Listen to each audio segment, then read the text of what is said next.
अस्सलामु अलैकुम वरहमतुल्लाहि वबरकातुहू। अल्हम्दुलिल्लाह वस्सलातु वस्सलाम अला रसूलिल्लाह व अला आलिहि वसहबिहि अजमईन, अम्मा बाद।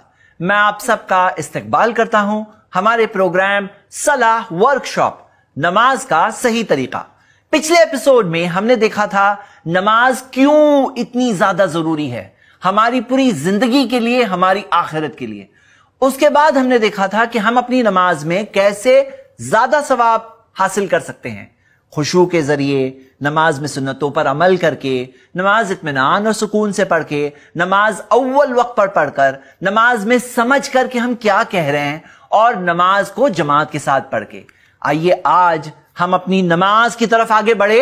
अभी मैं आपके सामने नमाज के 6 शुरूत रखना चाहता हूं, 6 शर्तें, कंडीशंस, यानी ये कंडीशन पूरी होगी तो जाकर नमाज को एक इंसान पढ़ सकता है। अगर ये कंडीशंस पूरी ना हो तो वो नमाज नहीं पढ़ सकता। जैसे मैं आपको एक दुनियावी मिसाल देता हूं, अगर आप बच्चे को स्कूल में दाखिला कराने के लिए ले जाएं तो सबसे पहले स्कूल वाले चेक करेंगे कि इसकी उम्र कितनी है, एज के हिसाब से जो शर्त है, मिनिमम शर्त की इतनी उम्र तो होनी चाहिए, एज क्वालिफाइड है या नहीं है।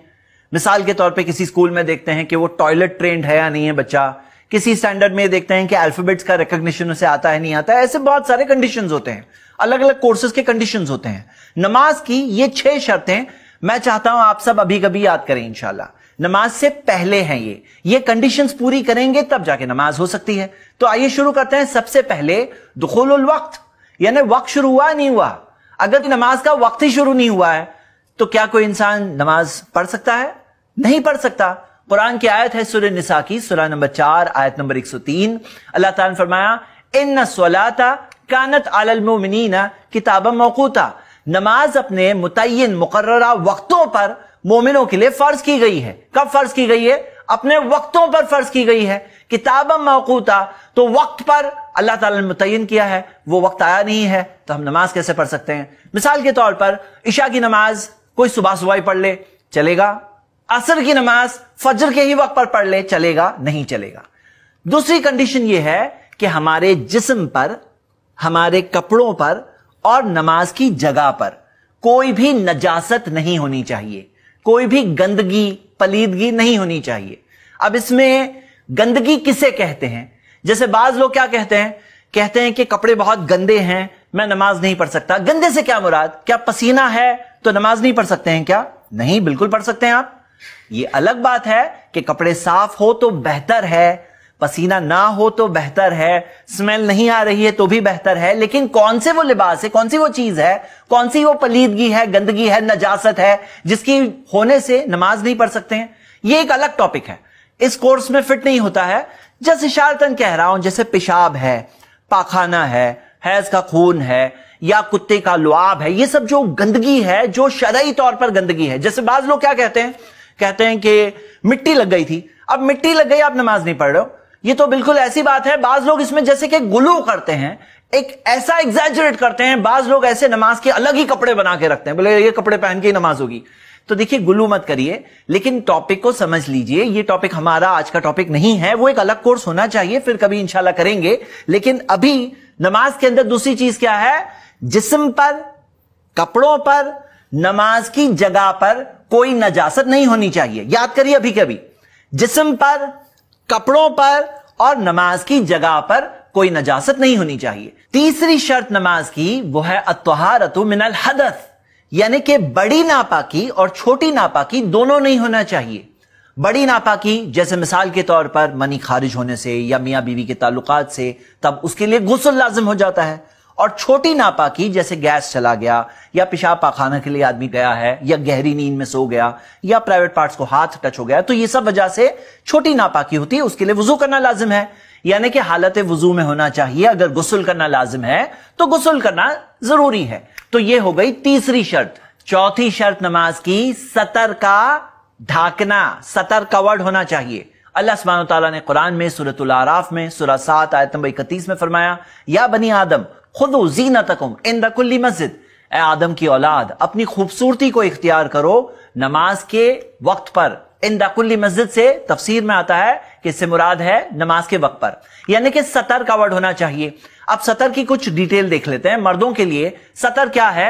हकीकत यह है, प्यारे नबी मोहम्मद सल्लल्लाहु अलैहि वसल्लम ने फरमाया, मा बैन सुर्रती व रुकबती औरा, जो नाफ और घुटने के दरमियान में है वो है औरा, यानी कि वो ढाकने की जगह है, सतर है जिसको कवर करना होगा। और मुस्तदरक हाकिम में हदीस है, प्यारे नबी मोहम्मद सल्लल्लाहु अलैहि वसल्लम ने फरमाया, गत्ती फखिदक फइन्नल फखिदा औरा, कि अपने थाइस को, रान को कवर करो, क्योंकि ये रान भी जो है, थाइस जो होते हैं वो भी औरा है, यानी जो थाइस का रीजन है वो भी सतर है, उसको भी कवर करना चाहिए। यानी नाप से घुटना आ गया, यह है नॉर्मल सतर, नमाज की बात नहीं हो रही है। नॉर्मल सतर जो किसी के भी सामने इतना कवर्ड तो एक मर्द को कम से कम होना ही चाहिए बराबर से, यानी कपड़े लिबास ट्रांसपेरेंट नहीं होना चाहिए, बहुत तंग नहीं होना चाहिए, वो सारी शर्तों के साथ। लेकिन नमाज के अंदर एक और एडिशनल शर्त मिलती है। अल्लाह के रसूल मोहम्मद सल्लल्लाहु अलैहि वसल्लम ने फरमाया, ला युसल्लियन्ना अहदुकुम फी सौबिल वाहिदी लैसा अला आतिक़िही मिन्हु शैउन, तुम में से कोई भी हरगिज एक ही लिबास में, ऐसे लिबास में नमाज ना पढ़े जिसमें कंधों के ऊपर कुछ नहीं आ रहा है। तो इस हदीस से हमें क्या पता चला कि कंधे भी कवर्ड होना लाजिम और जरूरी है। यह हदीस सुनन नसाई में है सही सनद के साथ। तो मेरे भाइयों, खास ख्याल रखना है कि नाफ से लेके घुटने तक और नमाज की हालत में फुल कंधे भी कवर्ड रहे, इस बात का खास ख्याल रखना है। मिसाल के तौर पे एहराम के अंदर कोई नमाज पढ़ता है तो कभी कभार लोग गफलत कर जाते हैं, कंधे कवर्ड नहीं होते हैं, ऐसा नहीं होना चाहिए। नबी सल्लल्लाहु अलैहि वसल्लम के बहुत स्ट्रिक्ट अल्फाज इस ताल्लुक से मौजूद है। बहुत अफसोस की बात है कि बहुत सारे भाई जिस तरह की पैंट्स पहनते हैं, ट्राउजर्स पहनते हैं, और जिस तरह से लो पैंट्स होती हैं और सजदे के हालत में जब जाते हैं तो जिस्म का पीछे का हिस्सा जैसे जाहिर होता है।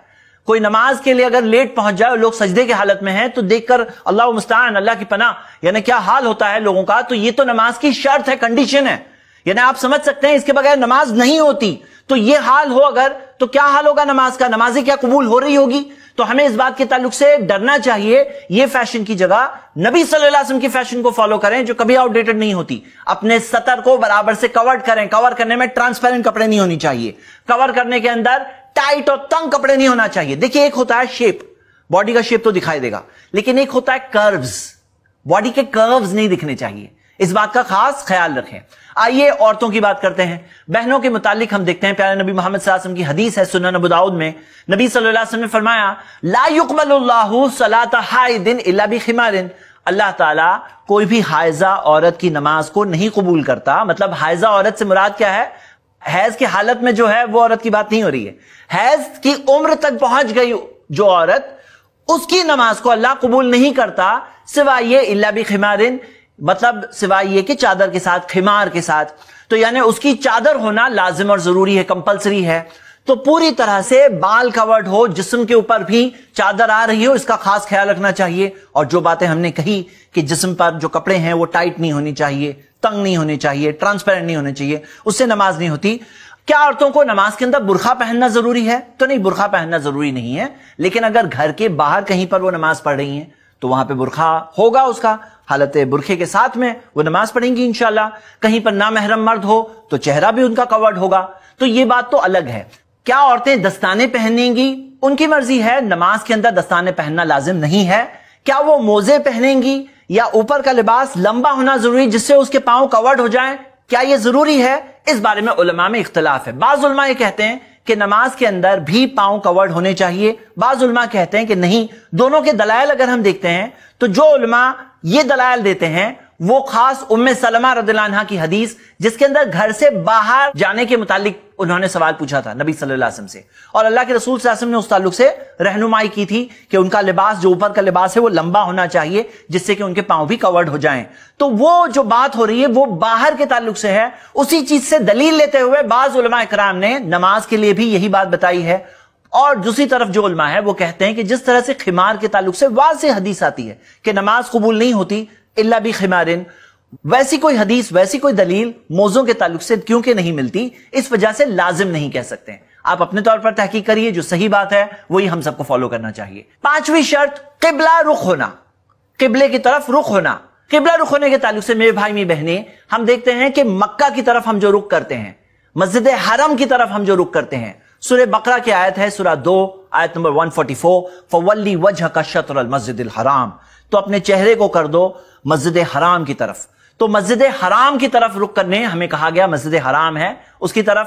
لیکن اگر کوئی مسجد حرام کے اندر ہو تو وہ کس طرف رخ کرے گا؟ وہ کعبے کی طرف رخ کرے گا. پیارے نبی محمد صلی اللہ علیہ وسلم نے فرمایا فوجہ نحو الکعبہ، کعبے کی طرف رخ کر دو. تو اگر باہر ہیں تو مسجد حرام کی طرف رخ کریں گے، اور اگر اندر ہیں مسجد حرام کے تو کعبے کی طرف رخ کریں گے. اب کئی لوگ یہ سمجھتے ہیں